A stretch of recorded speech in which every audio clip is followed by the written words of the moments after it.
দাদা কেন তোমার 10 টাকা পড়ে গিয়েছে। আরে ভাই সাবাস, আজকালকার দিনে এরকম মানুষ আছে। দাঁড়াও, এই 10 টাকা তুমি রাখো, এই 20 টাকাটা তুমি রাখো।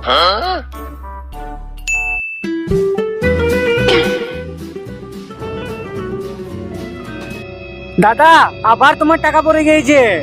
আরে ভাই তুমি তো ভীষণ সৎ, কাল আমার টাকাটা ফেরত দিলে, আজও টাকা ফেরত দিচ্ছ। দাঁড়াও, আমি তোমাকে খুশি করে 200 টাকা দিলাম, কিছু খেয়ে নিও। না আমি নয়। আরে নাও নাও নাও, যাও।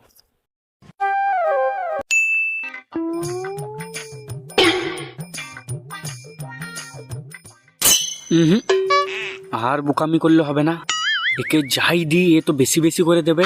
দাঁড়া এক কাজ করি, এই 500 1000 টাকা দিই, হয়তো 10,000 টাকাও দিতে পারে। দাদা আরে ভাই, তোমার টাকা পড়ে গিয়েছে। তোমার মতো মানুষ নাই পৃথিবীতে খুব কম আছে। থ্যাংক ইউ ভাই, থ্যাংক ইউ।